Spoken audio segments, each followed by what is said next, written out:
Aiden gardens में एक साथ नजर आएंगे 70,000 विराट कोहली, हो रही है खास तैयारी। वर्ल्ड कप 2023 में हिंदुस्तान को अपना 8वां मैच जनूबी अफ्रीका के खिलाफ एडन गार्डन्स कोलकाता में खेलना है। ये मैच 5 नवंबर को खेला जाएगा और उस दिन विराट कोहली की सालगिरह भी है। ऐसे में बंगाल की क्रिकेट एसोसिएशन ने कोहली की सालगिरह को यादगार बनाने के लिए खुसूसी इंतजाम किए हैं। हिंदुस्तान व जनूबी अफ्रीका मैच के तकरीबन तमाम टिकट्स पहले ही फरोख्त हो चुके हैं। ऐसे में मैच के दौरान स्टेडियम में तकरीबन 70,000 तमाशाइयों की मौजूद होने का इम्कान है। ऐसे में बंगाल क्रिकेट एसोसिएशन ने विराट कोहली की मखोटा यानी विराट कोहली का मास्क को तमाम तमाशाइयों में मुफ्त तकसीम करने की तैयारी कर ली है। कोहली के चेहरे वाला मास्क तस्कीम करने के अलावा बंगाल की क्रिकेट एसोसिएशन ने मैच से कबल केक काट कर कोहली को यादगारी तोहफा देने का भी मंसूबा बनाया है। CAB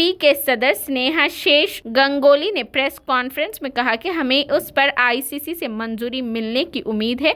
हम उस दिन को कोहली के लिए खास बनाना चाहते हैं। उन्होंने मजीद कहा, हम चाहते हैं कि मैच के दौरान स्टेडियम में मौजूद हर फैन कोहली के चेहरे का मास्क पहनकर अंदर आए। हम उस दिन तकरीबन 70,000 मास्क तकसीम करने का भी मंसूबा रखते हैं। बंगाल क्रिकेट एसोसिएशन ने उसी तरह की एक तकरीब नवंबर 2013 में मुनक्किद की थी, जब सचिन तेंदुलकर ने अपना 199वां टेस्ट मैच खेला था। इस वर्ल्ड कप में विराट कोहली की कारकर्दगी शानदार रही है। उन्होंने 6 मैचों में 1 सेंचुरी और 3 निस्फ सेंचुरियां स्कोर की है। उन्होंने बांग्लादेश के खिलाफ मैच में अपनी 48वीं सेंचुरी बनाई। कोलकाता में उनके पास सचिन तेंदुलकर के 39वें वनडे सेंचुरियों के रिकॉर्ड की बराबरी करने का मौका होगा।